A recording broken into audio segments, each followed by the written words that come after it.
اعوذ باللہ من الشیطان اللعین الرجیم بسم اللہ الرحمن الرحیم الحمد للہ وکفا وسلام علی عبادہ الذین اصطفیٰ. درود بھیجئے محمد و آل محمد علیہ السلام.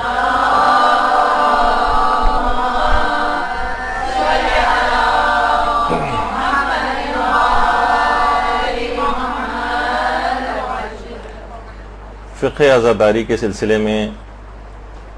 ہر سال اس موضوع کچھ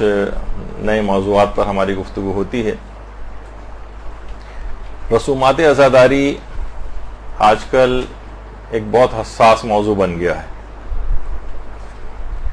اور جس موضوع پر آج ہم گفتگو کریں گے اس میں جس شخص کے بھی دماغ میں جو بھی نظریہ ہو اسے تھوڑی دیر کے لیے اس نظریے کو اور اپنی معلومات کو ایک طرف رکھ دیں اور کھلے اور خالی دماغ سے بالکل ان جو دو مسئلے آج خاص طور پر ہم ڈسکس کریں گے اسے بالکل کھلے دماغ سے اس کو سنیں. علماء اور مجتہدین کے فتاوے کیا ہیں، نظریات کیا ہیں، وہ کیا بات کہتے ہیں، اس کے مطابق پھر ہر شخص جو بھی اپنا نظریہ بنائے وہ آزاد ہے، اس کے مطابق وہ عمل کرے. تو آج جس موضوع کے اوپر ہماری گفتگو ہوگی، ایک سوال لوگوں کے دماغ میں بہت آتا ہے، لوگ بہت زیادہ پوچھتے ہیں کہ کیا بچے کے سر پر مثلا کوئی ولی جو ہے اس کا باپ یا کوئی رشتہ دار وہ سر پہ کچھ قمع وغیرہ لگا سکتا ہے. خواتین ہیں ظاہر ہے وہ تو اس مسئلے میں تھوڑی سی سینسیٹیو بھی ہیں، بچوں کے معاملات میں انسان اور زیادہ سینسیٹیو ہو جاتا ہے. لیکن رسومات عزاداری کے سلسلے میں بعض فقہی مسائل کی حقیقت یہ کہ حساسیت بہت بڑھ گئی. اچھا، اور یہ حساسیت غیر ضروری بھی ہے.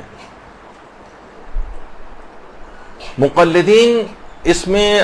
آپس میں باہم دست و گریباں ہو گئے. علماء اور مجتہدین کے لیول پر ایسا کچھ نہیں ہے. مقلدین اپنی جہالت کی وجہ سے آپس میں دست و گریباں ہیں. ان کی آپس میں لڑائیاں، ایک دوسرے سے بات چیت بند، ایک دوسرے کو برا بھلا کہنا. خاص طور پر سوشل میڈیا جب سے لوگوں کی دسترس میں آیا ہے تو ایک دوسرے سے کھل کر اظہار براعت اور لڑائی جھگڑا وہ ہونے لگا. اچھا، جذباتی مقلدین جو ہیں وہ ایک اور ان کے ساتھ ایک مسئلہ یہ ہو گیا ہے کہ ہر شخص اپنے اپنے مرجع تقلید کے فتوے کو صحیح ثابت کرتا ہے اور دوسرے کے مرجع تقلید کے فتوے کو غلط ثابت کرتا ہے. بھائی تم اتنے ہی قابل تھے اگر کہ تم کسی مرجع تقلید کے فتوے کو غلط ثابت کرو تو تمہیں تو خود مرجع سے بھی اوپر ہونا چاہیے تھا. تو یہ ایک بہت ہی غلط ٹرینڈ ہو گیا ہے. مراجع کا اختلاف فتویٰ اگر آپ دیکھیں، فقہ کا مطالعہ کریں تو کون سے مسئلے ایسے ہیں کہ جس کے اندر ان کے اندر اختلاف نظر نہیں پایا جاتا ہے. لیکن اس کے باوجود یہی تمام مراجع کرام آپس میں کتنے شائستہ، کتنا ایک دوسرے کا احترام، کتنا ایک دوسرے کی عزت، کبھی کوئی نام لے کر کسی بھی طریقے سے ایک دوسرے کے خلاف کوئی بات نہیں کرتا ہے. تو اور ہر شخص اپنی رائے کا اظہار کرتا ہے. لیکن کیونکہ مقلدین حضرات ہیں، آپ نے دیکھا ہوگا نا جو کچے چاول ہوتے ہیں، جب تک چاول کچا ہوتا ہے بہت پتیلی میں سے کتنی شور کی آواز آ رہی ہوتی ہے، اور جب وہ واقعتاً پک جاتا ہے یعنی اس کا دم نکل جاتا ہے تو وہ خاموش ہو جاتا ہے. لیکن اب وہ کھانے کے بھی قابل ہوتا ہے، اس میں سے خوشبو بھی نکلنے لگتی. لیکن جب تک یہ کچا رہتا ہے شور بہت مچاتا ہے. تو اسی طریقے سے یہی تمام چیزیں ہمارے اس کے اندر بھی پائی جاتی ہیں کہ بہت سے مقلدین انہی کچے چاولوں کی طرح سے. پھر ایک مسئلہ یہ ہو گیا ہے کہ احادیث کی جانچ اور پرکھ یہ بہت سے مقلدین نے اپنے ہاتھ میں لے لی. یعنی یہ اجتہادی عمل وہ کہتے ہیں کہ یہ ہم بھی انجام دے سکتے ہیں، اور بعض اوقات وہ مراجع کی جو ماہرانہ رائے اور فتویٰ اس کو بھی بالکل نظر انداز کرتے ہیں کہ ماننا ہمارے لیے واجب تھوڑی ہے. ٹھیک ہے، فقہی احکام کے اندر یہ ہوگا، لیکن فقہی احکام کے مسئلوں کو بھی ان کے غلط ثابت کیا جاتا ہے. ایسے ہی ہے جیسے کہ مثلا کوئی قصائی اگر ہو اور وہ کہے کہ بھائی سرجن کی کوئی تقلید کرنا واجب تھوڑی ہے، اور میں بھی جو ہے سینکڑوں بکرے اب تک گرا چکا ہوں، اتنا تو چھری کاٹے کا تجربہ مجھ کو بھی ہو گیا، تو چھوٹا موٹا آپریشن تو میں بھی کر سکتا ہوں. تو اسی طریقے سے انٹرنیٹ پہ بہت سارے ٹامک ٹوئیاں مار کر کچھ افراد اپنے آپ کو اسکالرز بھی ظاہر کرنے لگے ہیں اور اس طرح سے اور مجتہدین کی فتووں کو غلط ثابت کرنا. اچھا پھر ایک اور بہت بڑا مسئلہ ہو گیا, میں آپ کے سامنے پیش کر رہا ہوں یہ چیزیں تاکہ آپ کو ایک اندازہ ہو جائے کہ اس مسئلے میں کتنی حساسیت ہو گئی ہے, کہ فتاوے کی مخالفت میں بہت سخت تند اور تیز الفاظ استعمال کیے جاتے ہیں اور بہت گندی زبان کا استعمال مجتہدین کے خلاف ہونے لگا,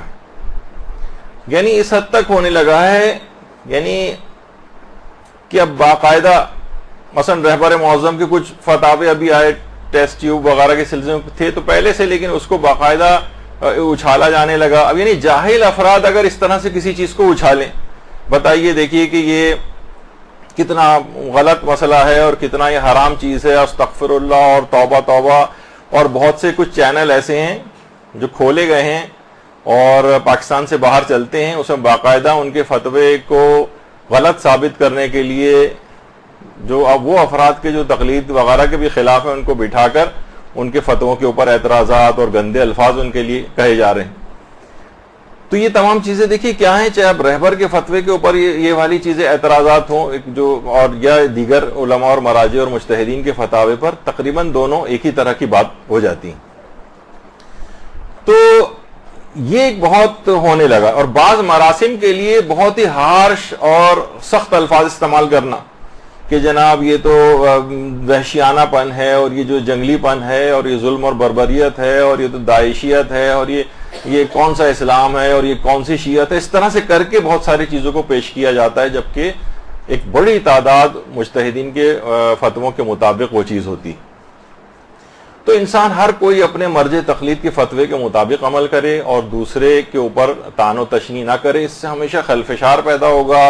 اس سے ہمیشہ اختلاف پیدا ہوگا, جھگڑے پیدا ہوں گے, آپس کے تعلقات خراب ہوں گے, مجتہدین جو عوام شیعہ ہے ان کا آپس میں اتحاد جو ہے وہ ختم ہوگا, مومنین باہم دست و غریباں آپس کے اندر ہوں گے اور فائدہ دشمن کو ہوگا. تو دونوں طرف سے دیکھیے کچھ افراط اور تفرید, اور زیادہ تر میں نے یہ دیکھا کہ فتاوی مجتہدین سے لا علمی جس کی بنا پر یہ چیز ہوتی. مثلا اس کے اندر سے ایک یہ بھی آتا ہے, نابالغ بچہ مثلا اگر خود زنجیر یا قمع لگائے. اچھا میں اتنا تھوڑا سا بتا دوں, آپ میں سے اکثر خواتین نہیں ہیں, پچھلے سالوں میں شاید 2 سال پہلے زنجیر اور قمع زنی کے مسئلے میں جو مجتہدین کے فتاوے جو تھے وہ ہم نے سارے پیش کیے تھے یہاں پر, اور تقریباً وہ 5.5 گھنٹے کا درس تھا. اس میں تفصیل کے ساتھ اس کو بیان کر دیا, تو وہ تو ہم دوبارہ نہیں لا رہے. اس میں یہ والا پوائنٹ کی تفصیل نہیں آ سکی تھی کیونکہ پہلے ہی اتنا زیادہ ہو گیا تھا کہ کیا بچے, یعنی یہ فقہی حکم ہے نا, بہت سے لوگ ابھی بھی کہتے ہیں کہ کیا ہم بچے کے سر پہ قمع لگائیں. بہت سے لوگ نظر بھی مانتے ہیں اس کی کہ میرے ہاں بچہ پیدا اگر ہوگا تو میں اس کے سر پہ جو ہے مثلا قمع لگاؤں گا, یا عورتیں بھی بعض اوقات یہ نظر مانتی ہیں. تو اس کا فقہی حکم کیا ہے؟ تو اب ایک فقہی حکم کے طور پر سنیں, آپ کے سامنے فتوے بیان ہوں گے, پھر جو جس کا مقلد ہے اس کے مطابق عمل کرے. اچھا ایک تو یہ تھا ابھی کہ ممیز بچہ جو ہے خود زنجیر یا قمع لگائے. نابالغ ممیز یعنی سمجھدار جو ہوتا ہے 13 سال کا 14 سال کا یا بھی 15 سال مکمل نہیں ہوئے ہیں کہ وہ بالغ ہو, تو وہ اگر کر رہا ہے تو دیکھیے اس کے اوپر تو کوئی تکلیف شرعی نہیں ہے. یہ تو سب مجتہدین, یعنی اگر وہ کوئی اس پہ کوئی شرعی حکم آتا نہیں ہے. نابالغ اگر کوئی, کیا آپ یہ کہیں گے نابالغ کے لیے کام کرنا حرام ہے؟ نابالغ کے لیے حرام اور واجب کوئی چیز نہیں ہے کیونکہ ابھی وہ نابالغ ہے. پھر ایک مسئلہ یہ ہوتا ہے کہ کیا نابالغ اپنے ولی کی اجازت سے قمع زنی کر سکتا ہے, اپنے سر پہ قمع لگا سکتا ہے, یا ایک مسئلہ یہ ہوتا ہے کہ کیا ولی اپنے بچے کے سر پہ لگا سکتا ہے؟ یہ ایک مسئلہ لوگ اکثر بہم پوچھتے ہیں. اچھا اس میں دیکھیے ایک بہت بڑا مسئلہ یہ ہے کہ مقلدین کی مراسم عزاداری میں افراط و تفرید ہو گئی.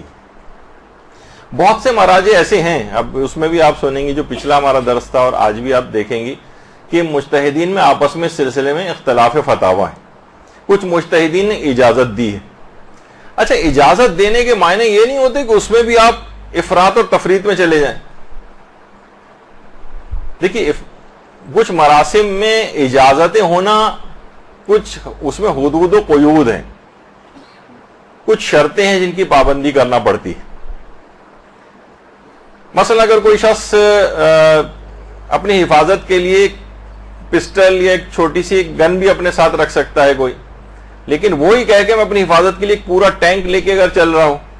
یا راکٹ لانچر اس نے کندھے کے اوپر لادا ہوا ہو اپنے کہ میں اپنی حفاظت ہر شخص کو کرنی چاہیے، تو لوگ کہیں گے بھائی پسٹل سے بھی کام چل سکتا تھا، آپ اتنا بڑا راکٹ لانچر اور ٹینک لانے کی کیا ضرورت تھی آپ کو؟ تو بعض اوقات یہ ہوتا ہے کہ جب کچھ لوگوں کو اجازتیں ملتی ہیں تو بہت سی اجازتوں کو بہت زیادہ بعض اوقات مس یوز بھی ہو جاتا ہے. مثلا اگر کچھ مجتہدین نے کہا کہ ہاں ٹھیک ہے اپنے کچھ خون بہا سکتے ہیں، اپنا کچھ سر پہ قمع لگا سکتے ہیں، تو اب وہ بہت بڑی بڑی تلواریں لے آئے، مثلا بہت بڑے بڑے خنجر لے آئے اور ایک عجیب ایک دہشت ناک ایک ماحول سا ایک پیدا ہو جائے، تو یہ وہی مقلدین والی بات ہے، اس کا مجتہدین کے فتوے وغیرہ سے اس کا تعلق نہیں. یہ میں اپنی طور پر اپنا ایک مشاہدہ بیان کر رہا ہوں، کوئی فقہ حکم نہیں بیان کر رہا ہوں. تو جو مجتہدین اجازت بھی دیتے ہیں وہ بھی آپ دیکھیں گے وہ کہتے ہیں فقط 1 یا 2 بوند اور سوئی کی ایک نوک کے برابر بس، مثلا بچے کے سوئی کی نوک کے برابر اس کے ایک وہ لگائیں اس کے اوپر، اور اس کی خاص مصلحت ہے بھی جو آگے چل کے بیان کروں گا، جو ان کے جو وہ مصلحت وہ لوگ بیان کرتے ہیں. ہمیں اپنا تو کوئی چیز یہاں پہ نہیں پیش کرنی ہے، مجتہدین کے فتاوے پیش کرنے. تو وہ یہ کہتے ہیں کہ اگر آپ دیکھیں بہت سے لوگ قمع بھی اگر لگانے تو اتنا معمولی سا بس آپ نے رکھا اور اتنا ہلکا سا ایک نشان پڑ جائے، بس یہ بھی بعض اوقات یہ مجتہدین کہتے ہیں کافی، سوئی کی ایک نوک کے برابر.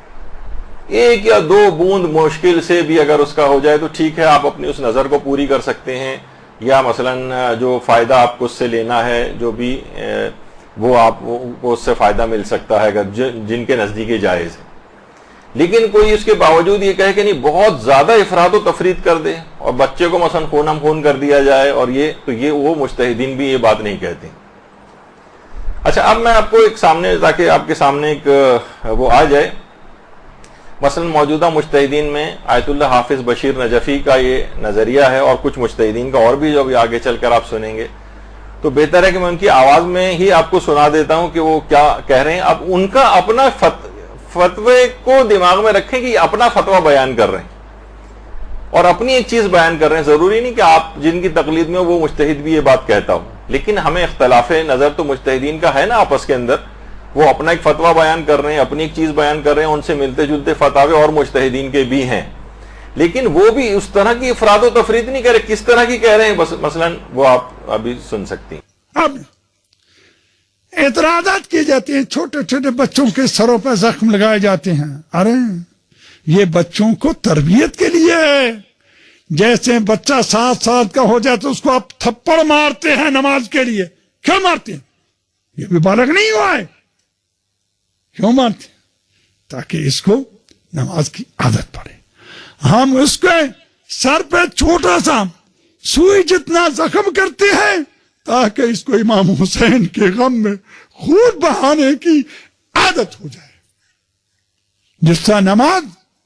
سکھانے کی 7 سال کا ہو جائے تو ہم اس کو تھپڑ بھی ماریں گے اور اس کو چھڑیوں سے بھی ماریں گے اگر اس نے نماز کو چھوڑا. تو اسی طرح ہم امام حسین کے غم میں بھی بچیوں کو نہ لیں، اس پہ ہم ان کو کر کے برانگیختہ کریں گے تاکہ وہ اس حال کے بعد کہتے ہیں کہ بہتر یہ ہے کہ خون کا کسی کو دو، کسی محتاج کو وہ بھی دو یہ بھی دو. امام حسین کو 2-3 قطرے اس کو بوتل پوری دے دو، تمہیں ہدایت دے پوری بوتل دے دو اس کو امام حسین کو 2 قطرے خون کے. اور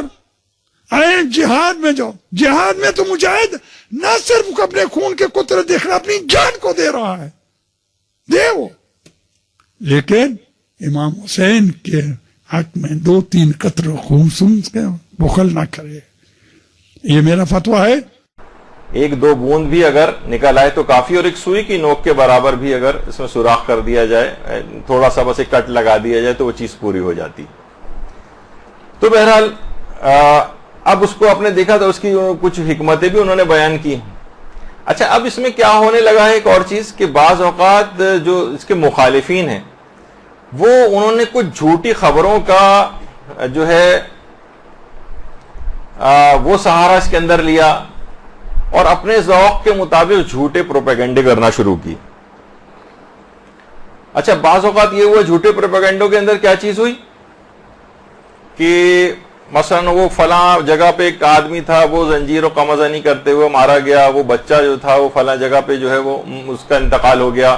جھوٹی خبریں. اور بعد میں بعض اوقات اس کی پھر تردید بھی آئی, ان گھر والوں نے کہا کہ نہیں ایسا تو کچھ بھی نہیں ہوا ہے, حتیٰ کہ علماء نے اپنے فتاوے کے اندر یہ چیز بیان کی کہ ہم نے جتنی بھی تحقیق کی کہیں ہمیں یہ بات پتہ نہیں چلی اور معلوم چلا کہ وہ جھوٹی خبریں تھیں. تو یہ نہیں کرنا چاہیے کہ اپنی بات کے اس بات میں کوئی بھی شخص جو ہے نا کوئی جھوٹی خبریں بنا کر جو ہے وہ لگانا شروع کر دے, یا بعض اوقات فوٹو شاپ کا استعمال جو ہے وہ اس کے اندر ہونے لگتا ہے کہ کوئی نہیں ہے لیکن زبردستی ایک فوٹو شاپ کے ذریعے مثلا اس کے خون بہتا ہوا دکھا رہے ہیں, یا خون کو بہت برائٹ کر دیا گیا ہے, کسی کم جگہ پہ تھا تو پورے چہرے اور جسم کے اوپر پھیلا دیا تاکہ اس چیز کے متعلق اینٹی بات کہنے میں آسانی ہو. تو بہرحال یہ ایک چیز ہے کہ اس میں جھوٹ اور غلط بیانی یا فوٹو شاپ یا پروپیگنڈا اس طریقے سے کرنا وہ ٹھیک نہیں ہے. دونوں طرف کے لحاظ سے میں بات کر رہا ہوں, جو حمایت میں ہے ان کی ان لوگوں کے لیے بھی, جو اس کی مخالفت میں ہے ان لوگوں کے لیے بھی, کہ جو صحیح اور ویسی بات ہو, مجتہد کا جو فتویٰ ہو اور جو چیز صحیح ہو بس وہ کریں, اس میں کسی جھوٹ اور غلط بیانی وغیرہ کرنے سے انسان ہر صورت میں بچے. دیکھیے آفٹر آل بہرحال یہ ایک جذباتی مسئلہ نہیں ہے, ایک فقہی حکم ہے اور اس کو ہمیشہ فقہی بنیادوں پر ہی سمجھنا چاہیے, فقہی بنیادوں پر. بعض اوقات دیکھیے یہ ہوتا ہے کہ چند افراد کے فعل کو بہانہ بنا کر تمام مراسم اعضاء کے اوپر اعتراض کرنا شروع کر دیا جاتا ہے. مثلا دیکھیے کسی ایک آدمی کا فعل ہے بند کمرے کے اندر, اسے کیا کرتے ہیں آج کل دیکھیے ویڈیوز کو وائرل کرنے کا شوق لوگوں کے دماغ میں آ گیا ہے. کیا کرتے ہیں کہ مثلا کہیں سے بھی ایک آ جاتی کہ جناب فلاں آدمی دیکھیے کمرے کے اندر یہ دو افراد جو ہیں یہ کانٹے زمین پہ بچھائے ہیں اور کانٹوں کے اوپر لوٹ رہے ہیں کہ ہم یہ ماتم کر رہے ہیں. یہ کسی بھی جگہ کسی معاشرے کے اندر کہیں ایک کا دکا کہیں ہو بند کمرے میں تو ایک الگ بات ہے, لیکن کہیں یہ چیز رسم اعضاء کے طور پر نہیں. لیکن کیا اس کو پیش کیا جائے گا اس کے اوپر سوشل میڈیا پہ اور کہا جائے گا دیکھیے یہ خرافات رسومات عزاداری یہ سب رجبی رسومات عزاداری یہ سب بکواس ہیں اور ان پہ کسی پہ عمل نہیں کرنا چاہیے, دیکھیے کیا ہو رہا ہے. اچھا اب آپ کو پتہ نہیں کہ کون بنا رہا ہے, وہ تمام افراد جو بند کمرے میں جنہوں نے بنائی ہے ویڈیو اس کے بعد وہ ریلیز کر رہے ہیں, ان کے مقاصد کیا ہیں, اور سب دھڑا دھڑ ایک دوسرے کو وائرل کرنا شروع ہو جاتے ہیں اور پوری دنیا کے اندر بھی غیروں کے ہتھے وہ لگتی ہیں وہ ویڈیوز اور وہ آپ کے خلاف مزید پروپیگنڈا کرتے ہیں. آپ یہ سوچ رہے ہوتے ہیں کہ دیکھیے میں تو ہر آدمی کو آگاہ کر رہا ہوں, آگاہ نہیں ہو رہا, وہ ایک چیز شیعت میں پائی نہیں جاتی اور یہ اتہام اور تہمت لگائی جاتی کہ شیعہ یہ والی چیز کر رہے ہیں. تو اس فعل کو بہانہ بنایا جاتا ہے بعض اوقات. مثلا کسی جگہ کہا گیا کہ جناب وہ شیشہ توڑ کے اس کے بچھا کے زمین پر اس کے اوپر لوگ چل رہے ہیں. یہ کسی بھی جگہ کہیں آپ نے ایک آدمی مجھے بتا دیں جس نے کس رسم اعضاء کو کہیں ہوتے دیکھا ہو. یہ باقاعدہ اس طرح کے ویڈیوز خاص طور پر بنوائی جاتی ہیں یا بنائی جاتی ہیں, پھر اس کو وائرل کیا جاتا ہے اور اس کے اندر نادانستہ طور پر بھی کچھ اس طرح کے احمق افراد ہوتے ہیں جو ان چیزوں کو وائرل کرنے میں کام کرتے ہیں, بس ایک دوسرے کو فوراً شوق میں یہاں سے وہاں بھیج رہے ہیں. آپ کو نہیں پتا ایک جھوٹ کو پھیلانے میں آپ خود بھی ایک پارٹ بن رہے ہیں اس کا, جبکہ علماء کتنا زیادہ منع کرتے ہیں کہ اس طرح کی کسی بات کو سوشل میڈیا کے اوپر پھیلایا نہ جائے کہ وہ آپ کے خلاف استعمال ہوگی. اسی طرح سے بعض ذاکرین کے غلط افکار کی ویڈیوز کو وائرل کیا جاتا ہے. دیکھیے یہ بھی بہت غلط ہے. اس سے کیا ہوتا ہے شیعت کا ایک مذاق بن جاتا ہے. ابھی آپ نے دیکھا کہ پچھلے دنوں کچھ ویڈیوز اس طرح کی وائرل ہوئیں تو ایک ایسا مذاق سا بن گیا کہ اس پہ جوکس بننے لگے, اس پہ مذاق بننے لگے, اس کو یعنی عزاداری اور غم امام حسین کم ہو گیا اور اس طرح کے مذاق اس عزاداری کے مہینے کے اندر وہ لوگوں ایک دوسرے کو کر رہے ہیں, اسی کو ڈسکشن کر رہے ہیں, بجائے کہ آپ غم امام حسین کا تذکرہ کریں, بجائے اس کے ان کی سوگواری کا اس کے اندر اظہار کریں, ان کے غم کو بڑھائیں. اس قسم کی باتوں کو پروموٹ کیا گیا, لوگ ایک دوسرے کو اس کو شیئر کرتے گئے اور اس کا مذاق بنتا گیا شیعت کا. پھر غیروں کو بھی اس سے فائدہ اٹھاتے ہیں, وہ آپ کی چیز اٹھا کے وہ لوگ بھی آپ کا مذاق اڑاتے ہیں.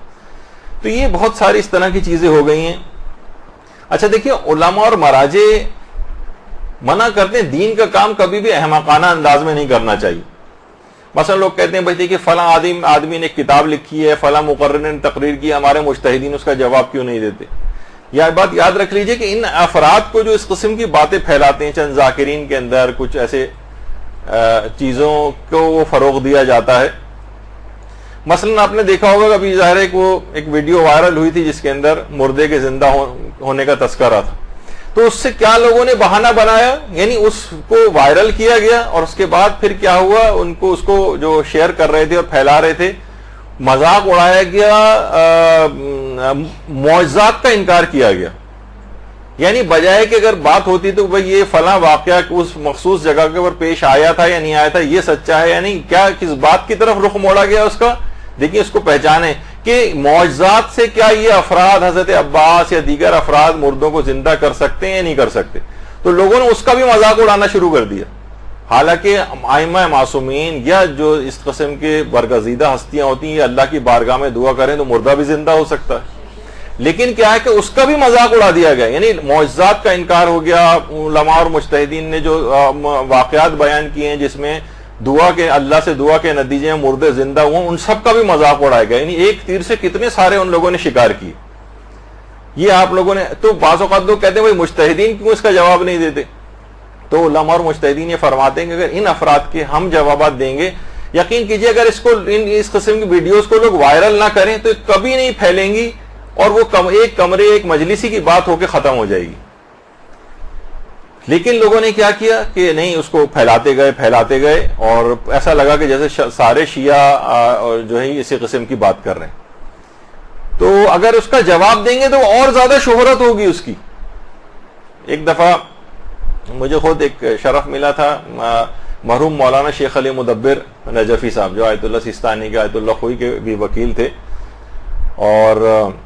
ایک دفعہ ایک شادی کی تقریب میں میرے پاس ہی بیٹھے ہوئے تھے تو انہوں نے بتانا شروع کیا کہ نجف میں ایک عالم نے ایک کتاب لکھی جس میں تمام مجتہدین کے فتووں کو اور باتوں کو غلط اپنے لحاظ سے اس نے ثابت کیا کہ دیکھیں ان کا یہ مسئلہ غلط، ان کا یہ مسئلہ غلط، فلاں مجتہد کا یہ مسئلہ غلط.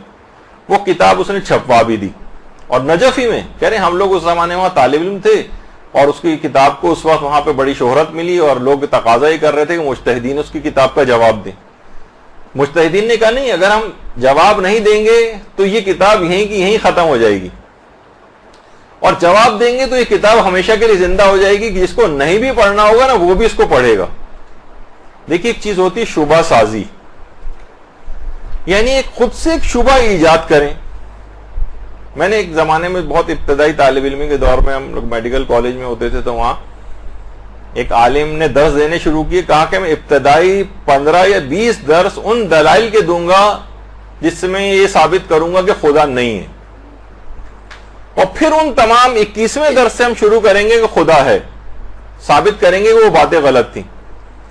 تو ہم نے دیکھا کہ 10 15 20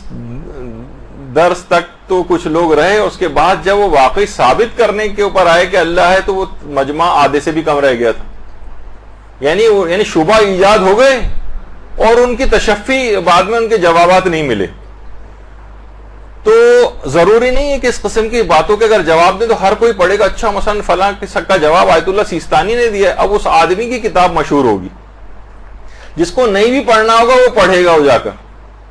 جس زمانے میں وہ سلمان رشدی نے کتاب سیٹنک ورسز وغیرہ لکھی تھی تو لوگ جس کو نہیں بھی پڑھنا وہ بھی جا کے کہتا تھا کہ یار کیا لکھا ہے اس کے اندر، ذرا ہم بھی پڑھیں. یعنی اس کو ایک تجسس اس کے اندر ہونے لگا. خیر وہ تو اس کے قتل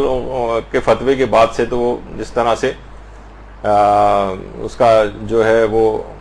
انجام لوگوں کے سامنے رہا، کس طرح سے وہ بچتا بچاتا پھرتا ہے اور پوری دنیا اور آخرت دونوں اس کی تباہ و برباد ہوئی اپنی جگہ. تو شیخ علی مدبر کہنے لگے کہ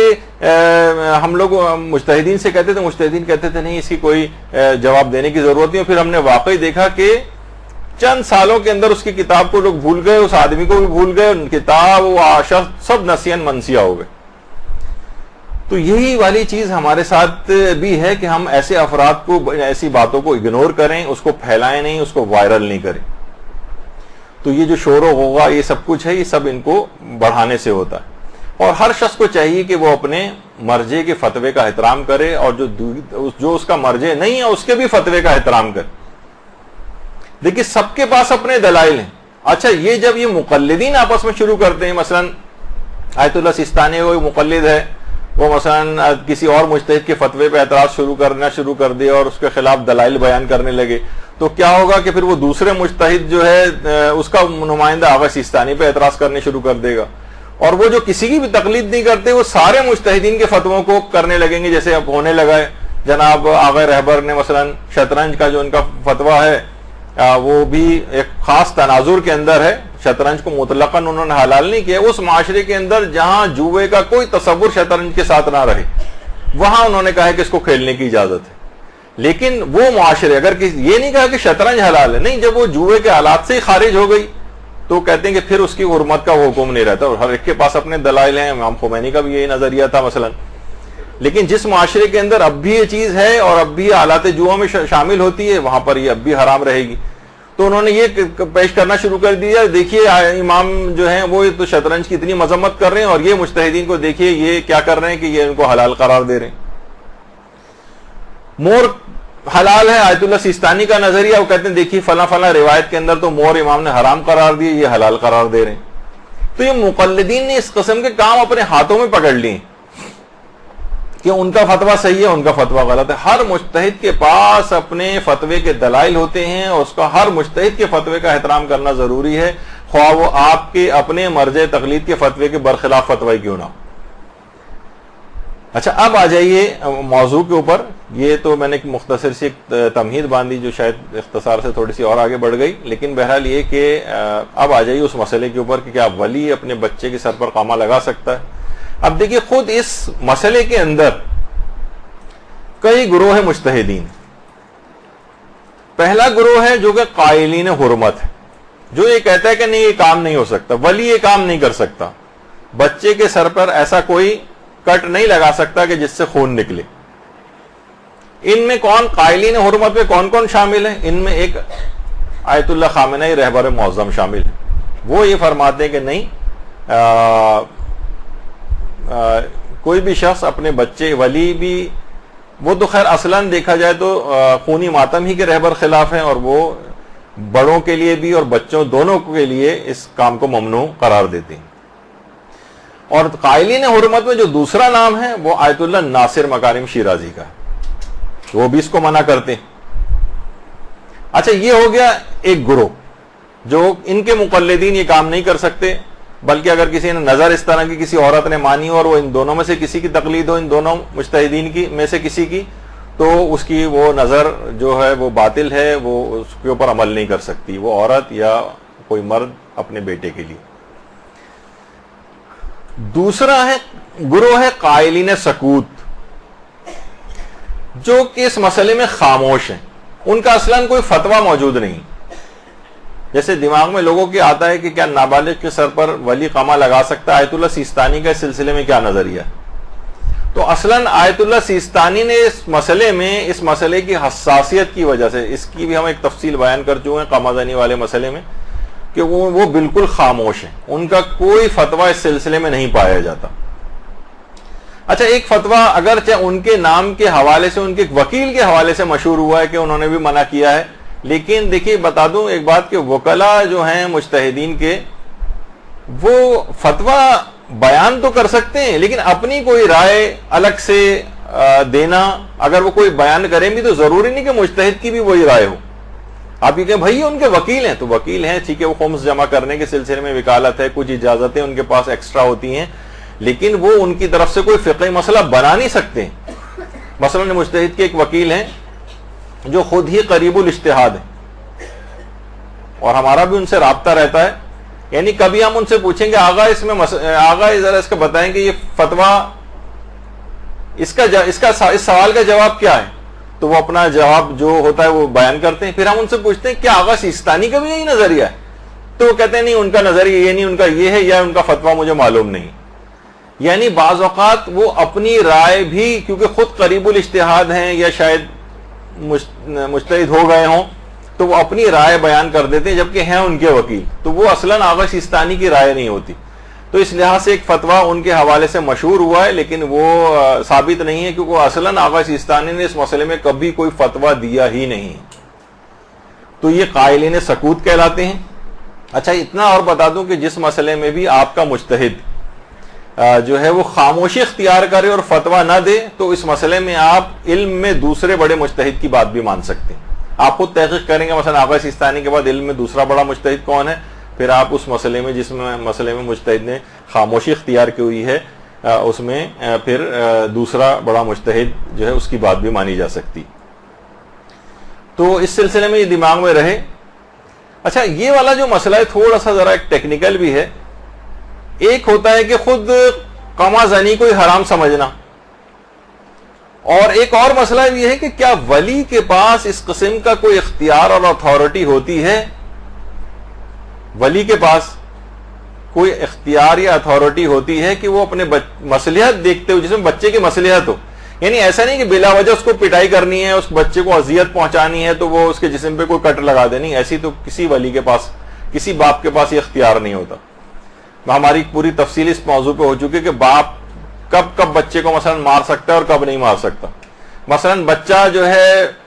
بالفرض بالکل ہی نہ پڑھ رہا ہو, اب باپ اگر اس کو کچھ بھی نہیں کہے گا تو یہ بچہ معاشرے میں بالکل جاہل رہ جائے گا, تو باپ سختی کے لیے اس کی کچھ شرائط ہیں اتنا مار سکتا ہے اس کو. لیکن مثلا بچہ جو ہے فائن آرٹس پڑھنا چاہ رہا ہے اور باپ کہہ رہا ہے نہیں تم سائنس ہی پڑھو, تم ڈاکٹر ہی بنو, اس کی بنا پر اس کو مار رہا ہے, نہیں, یہاں پر یہ مار پٹائی کی اس طرح کی, کیونکہ بچے کی مصلحت پڑھنا ہے,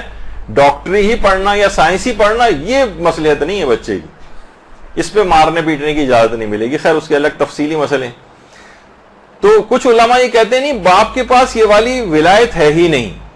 کہ وہ اس طرح کا مار سکے کہ جسم پہ کوئی کٹ لگا سکے اس کے, یا بچے کے جسم سے کوئی خون نکال سکے. وہ چاہے وہ زنجیر اور قمازنی کے خلاف نہ ہو, جیسے کہ آگے چل کر میں اس کی مثال بھی دینے والا ہوں ان مجتہد کی, کہ وہ کہتے ہیں کہ اگرچہ زنجیر و قمازنی جائز ہے لیکن ولی کے پاس یہ والا اختیار نہیں کٹ لگانے کا, تو وہ دوسرے انداز سے اس کو منع کرتے ہیں, لیکن وہ بھی بات آگے چل کر آئے گی. تو کیا اس قسم کی کوئی ولایت باپ کے پاس ہے یا نہیں, یہ خود ایک اختلافی موضوع ہے. کچھ علماء کہتے ہیں کہ ولی کے پاس اتنی اتھارٹی ہے کہ وہ بچے کی مصلحت دیکھتے ہوئے, دینی یا دنیاوی فائدہ دیکھتے ہوئے وہ اس اپنے اختیار کو استعمال کر سکتا ہے. اچھا یہ دو گروہ ہوئے. پہلا گروہ کیا تھا, جو منع کرتا تھا, بالکل حرام قرار دیتا ہے, ان میں دو مراجع مجتہدین کے نام آپ نے سن لیے. دوسرا گروہ خاموش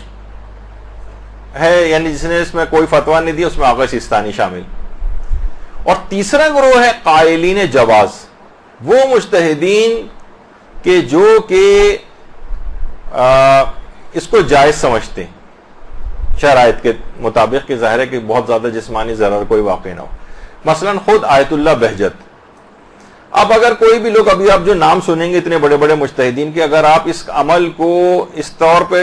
اس کو وائرل کریں گے کہ دیکھیے کیا وحشیت, کیا بربریت, کیا فلاں چیز, یہ سب کچھ ہو رہی ہے اور یہ کس قسم کے غلط فتوے دیے جا رہے ہیں, تو گویا آپ اب آیت اللہ بہجت کے بھی خلاف آپ اب ان تمام, میں اب سیریز پیش کر رہا ہوں آپ کے سامنے تاکہ ایک دوسرا رخ بھی آپ کے سامنے آ جائے کہ جب آپ اس قسم کی زبان استعمال کرتے ہیں تو اس کی زد میں کتنے مقدس مجتہدین اور علماء آ جاتے ہیں. آیت اللہ بہجت. آیت اللہ بہجت سے باقاعدہ آج بھی ان کی جو آفیشیل ویب سائٹ ہے اس پہ آپ جائیں, جو مرکز تنظیم و نشر آثار حضرت آیت اللہ بہجت کے نام سے بھی ہے, ان کی پوری آفیشیل ویب سائٹ ہے. اس میں احکام عزاداری میں نظر قمازدن بفرزند 1079 مسئلے کا نمبر ہے. اس میں یہی سوال پوچھا گیا ہے آغا بہجت سے کہ ایک شخص نے نظر کی کہ اگر خدا نے مجھ کو اولاد عطا فرمائی یا بیٹا مجھے عطا کیا تو میں ہر سال عاشورے پر اس کے سر پر قمع لگاؤں گا. کیا یہ نظر کرنا, ایسی نظر کرنا صحیح ہے؟ اور اگر یہ صحیح ہے تو اس کی پیدائش کے بعد اپنی اس نظر کو پورا کیا جا سکتا ہے؟ تو آغا آیت اللہ بہجت نے جواب دیا, تا اسر و حرجی نہ باشد بنظرش عمل کند. جب تک کہ شدید کوئی پریشانی کی بات نہ آ جائے, یعنی کوئی شدید مشکل و پریشانی, حرج جسے کہتے ہیں ناقابل تحمل کوئی ایسی بات آ جائے, ایسی اگر کوئی بات نہ ہو تو اس نظر پر عمل کرنا ضروری. مثلا بہت سے پری میچور بچے پیدا ہوتے ہیں, بہت سے ایسے ہوتے ہیں کہ جناب کوئی انفیکشن ان کو نہ ہو جائے, کٹ لگے گا, ہو سکتا ہے کوئی انفیکشن وغیرہ ہو جائے, تو اس موقع پر اس نظر کو پورا نہ کیا جائے گا. لیکن اگر ایسا کوئی مسئلہ مشکل والا نہیں ہے تو اس نظر پر عمل کرنا ضروری. اور علماء یہاں یہ بات بھی فرماتے ہیں کہ اس کا مطلب ہے کہ آیت اللہ بہجت قمع زنی کو بھی جائز سمجھتے تھے, کیونکہ نظر صرف اسی کام کی ہو سکتی ہے کہ جو کہ جائز ہو, بلکہ اسے راجع بھی ہونا چاہیے، یعنی شرعی لحاظ سے اس میں کوئی رجحان شرعی پایا جانا چاہیے۔ اس کا مطلب ہے کہ آیت اللہ بہجت اس بات کے بھی قائل تھے، آیت اللہ بہجت دینی اور دنیاوی مصلحت اگر بچے کی اگر ہے تو اس لحاظ سے اس ولایت کے بھی قائل تھے کہ ولی کو اتنا جسمانی اس کو مثلا کوئی کٹ لگانا ہے، اس کی بھی اجازت مل سکتی ہے اگر بچے کی اس کے اندر کوئی مصلحت پائی جا رہی، یعنی آغا اس بہجت کے اندر یہ دونوں باتیں تھیں، اس کام کو جائز بھی سمجھتے تھے اور ولی کے لحاظ سے بھی اس ولایت کے قائل تھے کہ وہ یہ بچے کے جسم پر قامزنی کر سکتا ہے، کیونکہ انہوں نے اپنے فتوے کے اندر باقاعدہ اس کو مینشن کیا۔ اچھا اتنا بات اور بتا دی جائے، ایک اور کتاب ہے ان کی البرہان القاطع، یہ آیت اللہ بہجت کے پوچھے گئے سوالات و جوابات جو ان کے فتاوے تھے اس پر مشتمل ایک کتاب ہے، اور عجوبۃ المسائل الشامیہ کے نام سے بھی ہے یہ،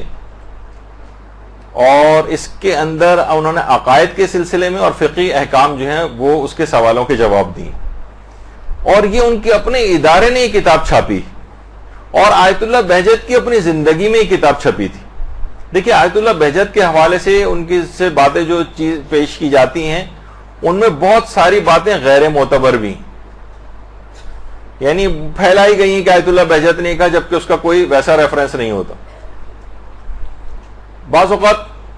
اتنی زیادہ وہ چیز اس کے اوپر موجود ہوتی ہے کہ مثلا ہم بیان کرنے والے یا تحقیق کرنے والے بھی بہت سارے اور جو افراد ہیں وہ بھی دھوکہ کھا جاتے ہیں۔ مثلا ایک دفعہ ایک درس ہوا تھا، میں اس کا بھی بیان کر دوں کہ مثلا میں نے خود ہی کسی درس میں بیان کیا تھا کہ آیت اللہ بہجت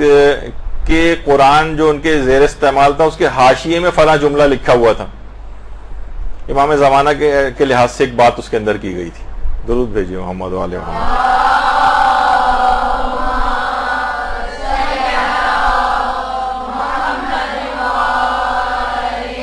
اب وہ اتنا زیادہ انٹرنیٹ کے اوپر وہ بات ہے کہ آیت اللہ بہجت نے وہ جملہ لکھا ہے، تو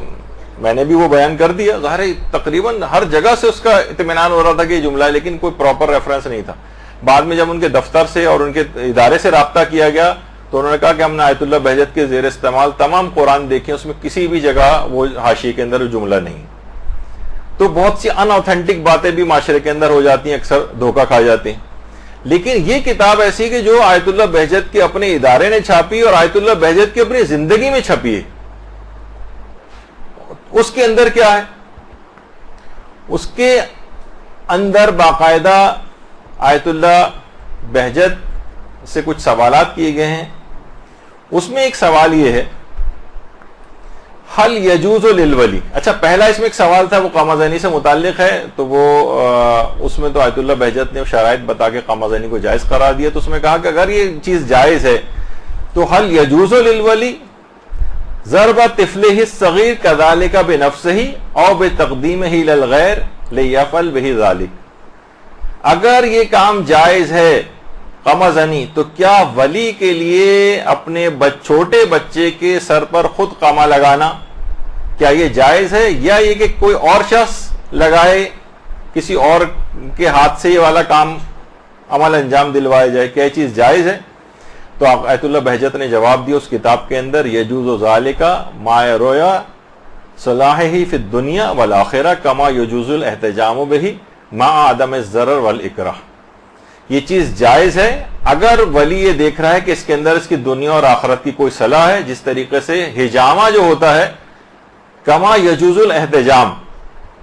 یعنی جس طریقے سے حجامہ وہ کپنگ وغیرہ جو آج کل ایک طریقہ ہے نا حجامہ جس میں خون نکالا جاتا ہے، بس یہ ہے کہ کوئی بچے کو کوئی نقصان نہیں ہونا چاہیے، یعنی ہو سکتا ہے کہ آپ نے اتنا زیادہ اس کا خون نکال دیا، غلط کوئی چیز طریقے سے نکال دیا، زنگ آلود مثلا چھری تھی، اس سے کوئی نقصان نہیں ہونا چاہیے اس کو، تو پھر انہوں نے کہا کہ اس طریقے سے حجامہ جائز ہے، اسی طریقے سے دنیا اور آخرت کی کوئی صلاح ہو تو یہ بھی جائز ہے۔ اچھا اسی طریقے سے مثلا آیت اللہ حافظ بشیر نجفی، تو آیت اللہ بہجت بھی اس کو جائز سمجھتے ہیں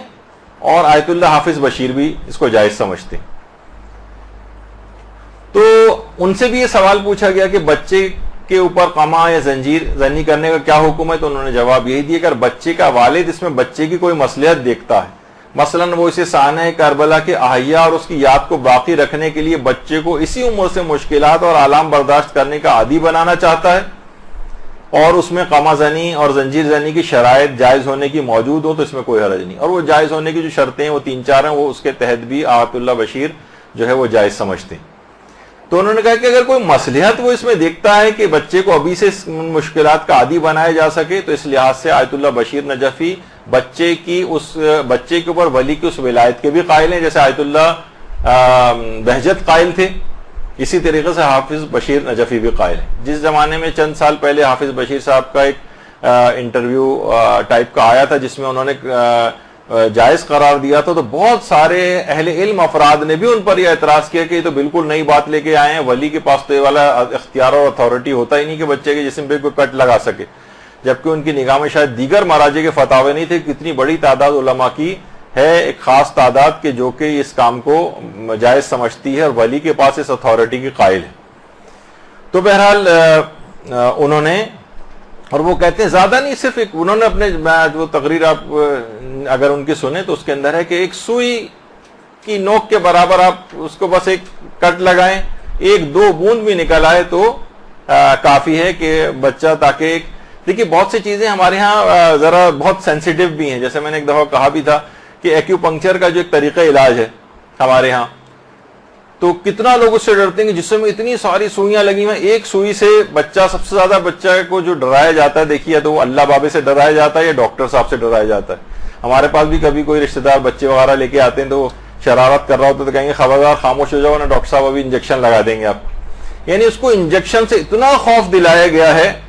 کہ وہ ڈاکٹر کی شکل دیکھتے ہی بعض اوقات ہم حیران ہوں گے، بچے تو آپ کہیں پہ بھی لے جائیں، لیکن بعض اوقات کلینک میں آتے ہی بچہ ڈاکٹر کی شکل دیکھتے ہی ایسا رونے لگتا ہے کہ جیسے پتہ نہیں کیا ہو گیا اس کے ساتھ، اتنا ڈرایا گیا اس کو۔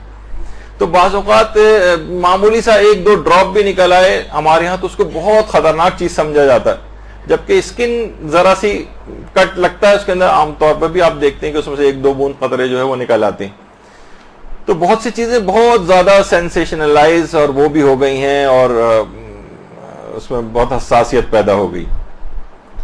تو آیت اللہ حافظ بشیر نجفی کا بھی یہ نظریہ ہے، وہ چند شرائط کے ساتھ اس کو جائز بھی سمجھتے ہیں اور بچے پر باپ کی اس ولایت کے بھی قائل ہیں۔ اچھا، پھر اس کے بعد کہ 1-2 بوند بھی اگر ہو جائے تو بس کافی ہے اور اس سے وہ مقصد حاصل ہو جاتا ہے۔ اچھا، اس میں پیچھے کچھ دلائل بھی ہیں بھی آگے چل کر۔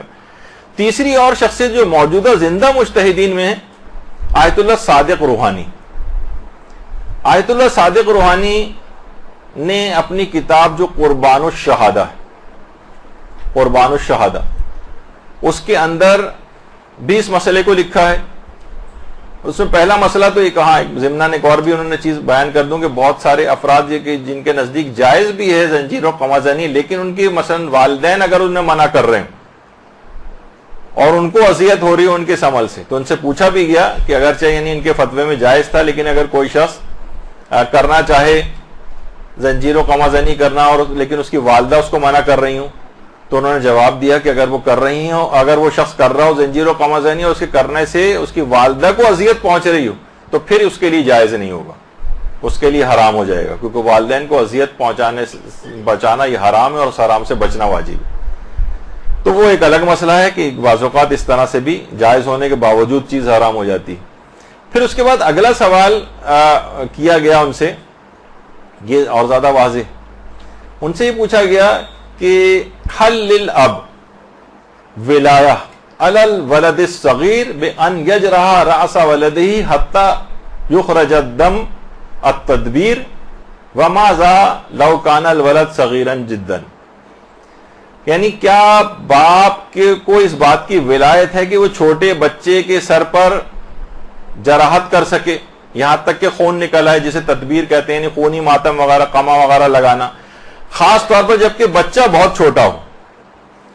تو ان کا تو نظریہ یہ ہے آیت اللہ صادق روحانی کا، تدبیر الآباء لابنائہم، باپ کی بیٹے کے اوپر قما لگانا زائدن علی جوازہ، جائز سے بھی زیادہ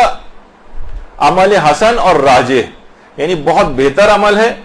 بشرط اللہ یترتب علیہ ہلاک النفس،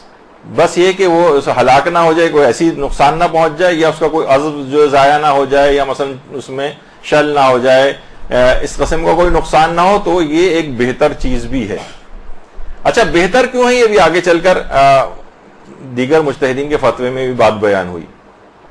اور دوسرا فتویٰ بھی ان کا اسی سلسلے میں، وہ کہتے ہیں کہ یہ جائز ہے۔ تو اگر آپ کہیں کہ نہیں ایک چیز بالکل حرام ہے اور سب مجتہدین کو اس کا اپلائی کر دیں، تو اس تمام مجتہدین کے فتوے کا استخفاف ہو جائے گا۔ آپ نے دیکھا کہ آیت اللہ بہجت بھی اس ولایت کے قائل تھے اور اس کام کو بھی جائز سمجھتے تھے، آیت اللہ حافظ بشیر بھی جائز سمجھتے ہیں اور ولی اس سلسلے میں اس کی ولایت کے قائل بھی ہیں، آیت اللہ صادق روحانی بھی اس کو جائز سمجھتے ہیں اور باپ کی اس سلسلے میں ولایت کے قائل ہیں۔ اچھا اسی طریقے سے آیت اللہ سعید الحکیم، آیت اللہ سعید الحکیم بھی موجودہ زندہ مجتہدین مراجع نجف میں سے ایک ہیں، اور وہ بھی اس سلسلے میں وہ کیا فرماتے ہیں، ان کی کتاب ہے فتاوی کی، جس میں جو سوال و جواب ہے جس میں، اور اس میں 1026 ان کی کتاب کا جو سوال نمبر ہے، اس میں بھی ان سے یہ بات پوچھی کہ حل للاب ولایت علی الولد الصغیر بان یجرح راس ولدہ حتی خروج الدم التدبیر فی الیوم العاشر من المحرم وما ذا لو کان الولد صغیرا جدا واذا کان ذلک غیر جائز افیدونا بالدلیل۔ یعنی ان سے پوچھا گیا کہ بچہ اگر بہت چھوٹا ہے تو کیا باپ اس کے سر پر 10 محرم کے روز کمال جو ہے وہ لگا سکتا ہے،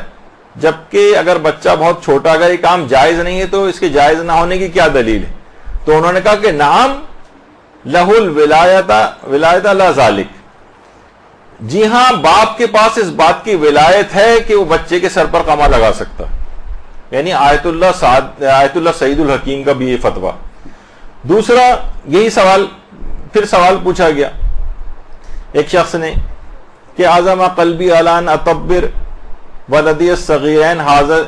السنہ فی العاشر من المحرم، یعنی پورا بہرحال مسئلہ یہ بنے گا کہ میرا ارادہ یہ تھا کہ میں بچے کے سر پہ جو ہے اپنے بچوں کے سر پہ قمع لگاؤں 10 محرم کے روز، تاکہ ان کی تربیت ہو جائے شاعر حسینیہ کے لیے، اور بہرحال الحمدللہ میں نے اپنے اس ارادے کو پورا کیا، بچوں کو کوئی نقصان بھی نہیں پہنچا، تو کہیں مجھے دیت تو نہیں دینی پڑے گی؟ دیکھیں کسی کو اگر آپ مثلا جسمانی نقصان پہنچائیں تو اس کے اوپر دیت دینا واجب ہو جاتی جسم سے اگر خون نکالیں۔ تو انہوں نے جواب دیا کہ ولی اگر دیکھ رہا ہے کہ بچے کی اس میں کوئی مصلحت ہے تو جازا لہو ذالک، یعنی اس کے لیے جائز ہے، ولا تترتب علیہ دیہ، اور اس پہ کوئی دیت بھی مرتب نہیں ہوگی، یعنی اس کو دیت نہیں دینا ہے۔ یعنی اب آپ دیکھیں کہ موجودہ مجتہدین میں سے ہی آیت اللہ بہجت بھی اس کی ولایت کے قائل تھے باپ کی اس سلسلے میں، اور اس عمل کو بھی جائز سمجھتے تھے، سعید الحکیم بھی جائز سمجھتے ہیں اور اس قسم کی ولایت کے بھی قائل ہیں، حافظ بشیر بھی اس کے اندر آ گئے، صادق روحانی بھی آ گئے۔ اچھا پھر اس کے بعد آیت اللہ شیخ شمس الدین وائزی، آیت اللہ شیخ شمس الدین وائزی سے بھی یہ سوال پوچھا گیا، تو انہوں نے بھی اس سلسلے میں بس یہ کہا کہ کسی شخص کی نگرانی میں بچے سے قمع زنی کروائی جا سکتی بشرط سے کوئی نقصان نہ پہنچے، اور وہ نگران بھی اس کام کے لیے ولی سے اجازت لے۔ اس کا مطلب ولی کے پاس ان کے فتوے میں بھی اس بات کی یعنی اس بات کی انہوں نے فتویٰ دیا ہے کہ ولی کے پاس یہ والی اتھارٹی بھی ہے کہ وہ بچے کے سر پر قمع لگا سکتا۔ اچھا اب یہ دیکھیے سب آپ نے کھلے دل کے ساتھ بس علماء اور مجتہدین کے فتاوے سنے، تاکہ آپ کبھی بھی، میں یہ چاہ رہا ہوں کہ کبھی بھی دوسرے ہمارے مجتہد کے خلاف بھی کیوں نہ ہو، تب بھی ہم اس کے فتوے کا احترام کریں کہ نہیں ایک مجتہد اور مرجع کا فتویٰ ہے، ہم اس کے خلاف زبان استعمال کریں گے، اس کو برا بھلا کہیں گے تو مجتہدین کے فتاووں کا استخفاف ہوگا، یعنی ان کے معاشرے کے اندر وقت اور ویلیو گر جائے گی، حتیٰ کہ ہمارے اپنے مجتہد کی ویلیو گر جائے گی جن کا ہم دفاع کر رہے ہیں۔ تو نتیجہ کیا ہوگا کہ لوگوں میں آپس میں وہ ہوگا، آپ ان کے مجتہد کو برا کہیں گے، وہ پلٹ کے آپ کے مجتہد کو برا کہے گا، اور آپس میں اختلاف اور انتشار ہوگا۔ تو آیت اللہ شمس الدین وائزی بھی یہ کہتے ہیں۔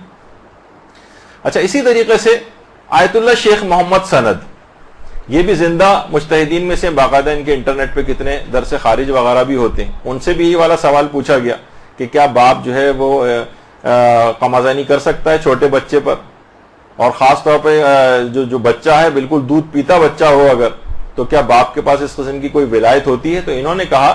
کہ روایات کے اندر حجامہ کا استحباب نص کے ذریعے ثابت ہے، یعنی بالکل صحیح اور معتبر روایتیں حجامہ کی. حجامہ یعنی جسم سے خون نکالنا، فاسد خون وغیرہ نکالنا. وہ کہہ رہے ہیں اس کا ہم کئی مرتبہ اس سلسلے میں فتاوے بھی دے چکے ہیں.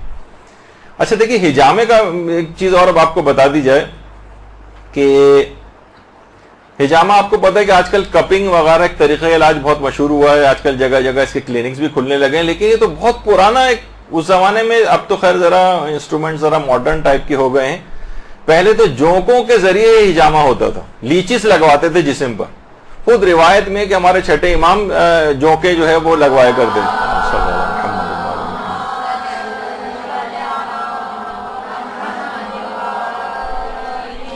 دیکھیے ہر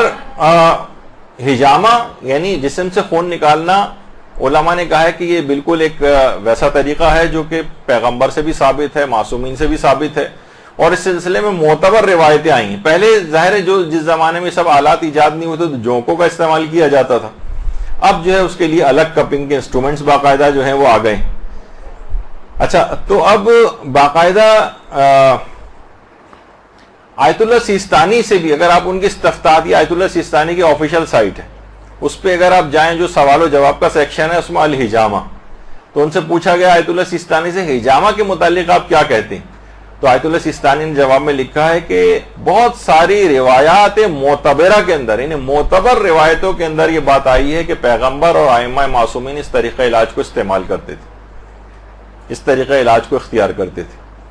تو معتبر روایتوں کے اندر یہ بات آئی ہے. تو یہی علماء نے بھی اس سلسلے میں جو باقاعدہ کہا ہے. شیخ محمد سند نے، تو میں نے وہ فتویٰ اس میں بھی نہیں دکھا سکا، لیکن اسی فتوے کے ضمن میں نیچے انہوں نے پھر ثابت بھی کیا ہے اس کو، شیخ محمد سند نے، کہ باقاعدہ محمد ابن یعقوب کلینی نے اصول کافی کے اندر اس روایت کو لکھا ہے. سفیان ابن السمت اس کی ایک روایت ہے اور وہ معتبر روایت ہے کہ جو ہمارے چھٹے امام امام جعفر صادق علیہ الصلوۃ والسلام نے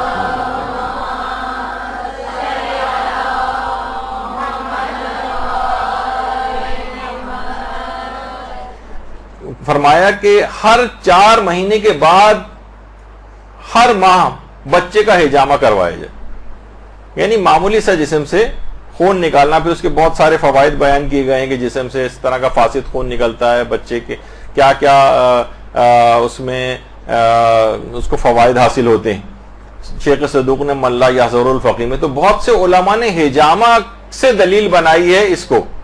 کہ کیونکہ حجامہ جسم سے خون نکالنا اور سر پہ حجامہ کرنا خود چھوٹے بچے تک کے لیے ایک معتبر روایت کے اندر یہ بات موجود ہے کہ امام نے فرمایا بچہ جب 4 مہینے کا ہو جائے تو ہر مہینے اس کے بعد اس کا حجامہ کروایا جائے، یہ اس کی صحت یابی کے لیے ضروری ہے. تو اب ٹھیک ہے وہ چیز اتنی زیادہ رائج نہیں رہی ہے، لیکن ایک زمانے میں تھا. بہرحال انہوں نے جو اس کے طور پر ان کا میں نظریہ بیان کر رہا ہوں. تو اس کے علاوہ آیت اللہ صادق روحانی سے بھی باقاعدہ سوال پوچھا گیا، تو اس میں بھی انہوں نے باقاعدہ جو اس کو حجامے کی قسم قرار دیا ہے، تدبیر کو، یعنی جو خونی ماتم ہوتا ہے، کہتے ہیں کہ اس سے مثلا اس نیت سے بھی اگر کوئی شخص کرے کہ میرے جسم سے فاسد خون نکل جائیں، اس کے فوائد حاصل ہوتے ہیں. تو میں ان علماء کے نظریات آپ کے سامنے سب پیش کرتا جا رہا ہوں کہ یہ اس طرح سے اس کے پیچھے علمی بنیادیں اور روایات ہیں کہ جس پہ انہوں نے یہ فتاوے دی ہیں. اچھا اسی طرح سے باقاعدہ علماء سے پوچھا گیا کہ کیا باقاعدہ یہ جو تدبیر ہے حجامہ مستحبہ کی اس کے اندر شمار ہوتی ہے؟ تو انہوں نے جواب دی کہ جی ہاں شمار ہوتی ہے. اچھا اب دیکھیے اگر آپ کہیں کسی بھی چیز کو فوٹو شاپ کے ذریعے اگر آپ کو بہت خطرناک کوئی چیز ثابت کرنی ہے، مثلا آج سے 50-60 نوجوان اس کام پہ لگا دیے جائیں کہ بچوں کے جو کان چھیدے جاتے ہیں، اور اس وقت جب کان چھیدے جا رہے ہوتے ہیں ان لڑکیوں کے تو اس وقت جو ان کی شکلوں کی کیفیت ہوتی ہے، جو خون ٹپک رہا ہوتا ہے یا مثلا کوئی بھی اس طرح سے چیزیں، تو کتنی ان کو تکلیف ہو رہی ہوتی ہے، بچوں کے اوپر کتنا ظلم کیا جا رہا ہے. کوئی کان چھیدنے کو اس طرح سے ضروری تو نہیں ہے، کوئی اور طریقے کا، کوئی یہ نہیں کہ یعنی کان باقاعدہ اس انداز سے کہ جس کے اندر بندہ ڈالنا ویسے الگ سے ضروری ہو، کوئی اس طرح کی تبلیغ کرنا شروع کر دے. ویسے اتنا اور بتا دوں کہ بچے کی پیدائش کے جو مستحبات ہیں اس میں ایک ہے کان میں سوراخ کرنا، بلکہ دونوں کانوں میں سوراخ کرنا، دائیں کان میں نیچے کی طرف لو میں اور بائیں کان میں اوپر والی جو حصہ کان کا ہوتا ہے وہاں پر سوراخ کرنا. کتنے علماء نے مثلا اس چیز کو لکھا. لیکن اگر اس کو فوٹو شاپ کر کے ان کے تاثرات وغیرہ لے کے بچوں کے مثلاً کہ جناب ان کو کتنی تکلیف ہو رہی ہے، آپ خواتین تمام اس مرحلے سے بچپن میں گزری ہوں گی، تو کیوں بچوں کے اوپر اتنا ظلم کیا جائے اور ایک پوری مہم بنائی جائے، تو اس سلسلے میں بڑی تبلیغ ہو سکتی ہے، اور ایک اس میں فوٹو شاپ کا اور اضافہ کر دیا جائے تو خون میں لت پت چیزیں بھی جو ہیں وہ بہت برائٹ کر کے دکھائی جا سکتی ہیں. حتیٰ کہ بچوں کی جو ہجامہ اور کپنگ آج کل ہو رہی ہے بچوں کی، اچھا میں اتنا اور بتا دوں، ابھی علماء کے فتوے بھی آئیں گے. ہجامہ کے لیے آپ کہیں گے یہ تو بیماریوں کے علاج کے لیے ضروری ہوتا ہے، جیسے سرجری کے اندر بھی خون نکلتا ہے. نہیں، ہجامہ میں بیماری بھی ہونا ضروری نہیں، صرف یہ کہ صحت مند رہنے کے لیے بھی انسان ہجامہ بہت رائج ہے. یعنی آدمی صحت مند رہے، جسم سے اس کے فاسد خون نکلتا رہے، تو بچوں کے لیے بھی اس لحاظ سے یعنی کوئی بیماری نہیں ہے. لیکن مثلا لوگ بچوں کا اب اس کو اگر کوئی کہے کہ جناب دیکھیں بچوں کو اتنا خون نکالا جا رہا ہے، بچوں کو کتنی تکلیف جو ہے اس سلسلے میں ہو رہی ہوگی، اور ایک خوفناک اور دہشتناک ایک فضا اس کے اندر پیدا کی جائے، تو یہ بھی ایک حرام چیز ہو جائے گی. جبکہ روایات معتبرہ کے اندر اس طریقہ کار کو معصومین کے استعمال کرنے کا طریقہ کار جو ہے وہ بیان ہوا ہے. تو بہرحال اب دیکھیے یہاں پر پھر وہی بات ہو جائے گی کہ جو قائلین حرمت ہیں وہ تو آپ نے دیکھ لیا کہ رہبر اور ان کے اور آیت اللہ ناصر مکارم و مقلدین وہ اپنے بچوں کو نہ اس کی اجازت دے سکتے ہیں، نہ خود کامی یہ والا کر سکتے ہیں. لیکن اس کے بعد اتنی بڑی تعداد ایسی ہے علماء کی جس میں آیت اللہ بہجت ہیں، مثلا آیت اللہ صادق روحانی ہیں، اور آیت اللہ سعید الحکیم ہیں، اور آیت اللہ حافظ بشیر نجفی ہیں، اور اس کے علاوہ آیت اللہ جمیل حمود عاملی. انہوں نے تو باقاعدہ اس میں پورا اس میں روایات بھی لکھی ہیں ہجامہ کے سلسلے میں کہ تدبیر کا الحجامہ، یہ ہجامہ ہی کی ایک قسم ہے، اور اس میں پیغمبر اور حتیٰ کہ چھوٹے بچوں تک کے ہجامے کے لیے جو روایات آئی ہیں، اور اس میں انہوں نے یہ بھی کہا ہے کہ ضروری نہیں کہ بچہ جو ہے بیماری ہو، بلکہ صحت مند شخص کے لیے، چھوٹا بڑا عورت مرد سب کے لیے اس کے اندر اس کی جو معتبر روایتیں آئی ہیں اس کا استحباب ثابت. اس طرح آیت اللہ شیخ شمس الدین واعظی ان کا بھی یہی فتویٰ ہے. اس کے علاوہ آیت اللہ شیخ محمد سند کا بھی یہی فتویٰ ہے. تو آپ نے دیکھا کتنے مقدس علماء اور بزرگ علماء اس میں شامل ہیں. تو اس میں آپ اگر اس طرح کی اس میں حساسیت پیدا کریں اور اس کو وحشیت اور بربریت اور فلاں اور پتہ نہیں کیا کیا اس کے اندر قرار دے دیں، اور ان تمام علماء کے فتووں کا جو مذاق اڑانا شروع کر دیں، تو ایک شیعت کے اندر خلفشار اور انتشار برپا ہو جائے گا. آپ کہیں ٹھیک ہے ان کا نظریہ، ان کے مقلدین چاہیں تو اس کے اوپر عمل کریں، لیکن ہم جو ہے گندی زبان استعمال کر کے اور علماء اور مراجع کے خلاف، ان کے فتاوی کے خلاف استعمال کرنا یہ بالکل جائز نہیں. جس طریقے سے رہبر کا اگر کوئی کے خلاف کوئی وہ کرے کہ ان کا یہ فتویٰ غلط ہے، جیسے کہ بہت سے ٹی وی چینل ایسا کر رہے ہیں، ان کا فتویٰ دکھاتے ہیں، امام خمینی کا فتویٰ کل ہی دیکھا کہ امام خمینی کی تحریر الوسیلہ سے ایک مسئلہ نکال کر باقاعدہ اس کو جو ہے پھیلایا جا رہا تھا کہ دیکھیے کتنا خلاف اسلام مسئلہ انہوں نے معاذ اللہ یہ بیان کیا. تو یہ لوگوں کے ہاتھوں میں ایک عجیب کھلونا جو ہے وہ اس کو بنایا جا رہا ہے. اس کو آپ سمجھیے کہ کسی بھی مجتہد کی توہین وغیرہ کرنا پھر یہ دوسروں کو موقع مہیا کرے گا کہ وہ آپ کے مجتہد کو بھی برا بھلا کہنے لگے. اچھا، اتنا جو لوگ اس کو انجام دیتے ہیں وہ کہتے ہیں کہ ہم اس کی اس یاد کے طور پر بھی مواسات کے عنوان سے یہ کام کرتے ہیں کہ وہ ششمہا جو شہید ہو گیا تھا اس کی شہادت اور مظلومیت کا پوری دنیا کو پتہ چلے کہ اس نے کس طریقے سے زخمی ہو کر امام کے ہاتھوں میں دم توڑا تھا. تو ہم چھوٹے بچوں کو جو قمع لگاتے ہیں کہ اب کچھ خون نکالتے ہیں تو ایک مواسات اور ہمدردی کے جذبات کا ایک اظہار ہوتا ہے. یہ خود ایک الگ ایک ٹاپک ہے کہ مواسات کے اندر یہ چیزیں شمار ہوتی ہیں. یہ ہم خود وہ قمازنی والے لیکچر میں تفصیل سے ڈسکس کر چکے ہیں. اچھا، بہت سے علماء اور مراجع ایسے ہیں، بہت سے تو نہیں، جس میں چند ایک ہیں، جیسے آیت اللہ اسحاق فیاض. آیت اللہ اسحاق فیاض اگرچہ قمازنی کو جائز سمجھتے ہیں، لیکن کہتے ہیں کہ نہیں، باپ کے پاس یہ والی ولایت نہیں ہے کہ بچے کو کوئی کٹ لگا سکے. یعنی وہ مسئلہ ایک الگ ہے اور یہ والا مسئلہ ایک بالکل الگ ہے. جب بھی میں نے کہا کہ اس میں دو مسئلے الگ الگ ہو جاتے ہیں، تو وہ کہتے ہیں کہ نہیں، باپ کے پاس اصلاً یہ ولایت نہیں ہے قمازانی اور اس سے ہٹ کر، ورنہ کوئی شخص خود کرنا چاہے تو وہ کہتے ہیں کہ جائز ہے. بلکہ ان کا جو فتویٰ ہے وہ تو یہ کہتے ہیں کہ التدبیر حزناً و جزاءً علی الحسین جائز و امر محبوب. یعنی وہ کہتے ہیں کہ ایک چیز جائز بھی ہے اور بہتر چیز بھی ہے، شرط صرف یہ ہے کہ اللہ یکون فیہ ضرر معتد بہ، سوائے کہ کوئی شدید نقصان نہ پہنچے اس سے. تو وہ اگرچہ اس کے جائز اور پسندیدہ ہونے کے بھی قائل ہیں، لیکن کہتے ہیں کہ ولی اپنے بچے کے سر پر قامہ نہیں لگا سکتا. آیت اللہ اسحاق فیاض. تو بہرحال یہ دو الگ مسئلے، ان کو آپس میں بعض اوقات ملا دیا جاتا ہے.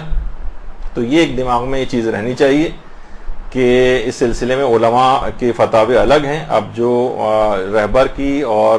آیت اللہ ناصر مکارم شیرازی کی تقلید میں ہو وہ اس کام سے باز رہیں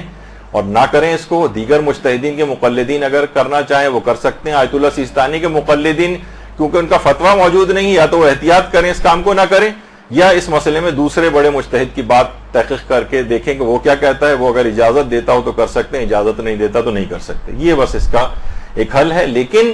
مراجع کے فتاوے کا پوسٹ مارٹم کرنا اور جاہل افراد جو ہے فٹ بال کی طرح سے مراجع کے فتاوے اور ان سے کھیلیں اور ہر شخص کو زبان درازی کرنے کا حق جو ہے وہ اس کے اوپر مل جائے، یہ اس بات کی اجازت اسلام نہیں دیتا. جس کو اتنا شوق ہو وہ ایسا کرے کہ وہ اجتہاد تک پہنچے اور اپنی رائے کو دلائل کے ساتھ درس خارج میں جو اس کا فورم ہے اصل جگہ وہاں پر بیان کرے. لیکن فیس بک کی تھڑوں کے اوپر بیٹھ کر اور جاہل افراد کے درمیان بیٹھ کر اپنی اسکالری بگارنا یہ نقصان کا سودا ہے. اس کے سوا اس میں کوئی چیز بھی نہیں ہے. اور کسی بھی شخص کو اس بات کی اجازت نہیں کہ غیر مجتہد کو کہ وہ مراجع کے فتووں کا اس طرح سے فتووں کا مذاق اڑائے، استہزاء کرے ان کے ساتھ. تو بہرحال حقیقتاً وہ جو ملتا ہے کہ جاہل اگر خاموش رہتا تو اختلاف ختم ہو جاتا. یہ سارا اختلاف ہے صرف جاہلوں میں، ورنہ علماء اور مجتہدین کے تو فتوے کتابوں میں انہوں نے دیے ہوئے ہیں اور آپس میں ایک دوسرے سے انتہائی عزت و احترام کے ساتھ اپنی رائے بیان کر دی. یہ سارا بگاڑ اور جو خلاف ورزی ہے یہ مقلدین کے اندر پائی جاتی ہے، جن کو اپنی اصلاح کرنے کی ضرورت ہے. تو ایک تو ہو گیا یہ والا موضوع. نتیجہ آخر میں صرف یہ نکلا کہ ہر شخص اپنے مرجے کے مطابق عمل کرے اور اپنے مرجے کے خلاف اگر کوئی دوسرا نظریہ پایا جاتا ہے کسی اور مجتہد کا، نہ اس کا مذاق اڑائے، نہ اس کا استہزاء کرے، نہ اس کو باطل ثابت کرے، ورنہ یہی اس کے اپنے مرجے کے ساتھ ہونے لگے گا اور ایک معاشرے کے اندر خلفشار پیدا ہوگا جو پیدا ہونا شروع ہو گیا ہے. اور کچھ دنوں بعد یہی افراد جو آج کر رہے ہیں نا اور اس بات کی عادت ڈال لیں کہ ہمیں تو عقل اپنی استعمال کرنی ہے، اندھی تقلید نہیں کرنی، یا پھر اپنے مجتہد کے فتوے کے اندر بھی یہ پسندیدہ فتووں کو لیں گے اور جو فتویٰ پسند نہیں آئے گا اسے چھوڑیں گے. بات اس سے آگے جائے گی یہاں تک کہ بالکل تقلید کو چھوڑ بیٹھیں گے. یہ ایک بہت خطرناک معاملہ ہے جس کی طرف متوجہ ہونے کی ضرورت ہے. برحمتك يا أرحم الراحمين وصلى الله على محمد وآله الطاهرين.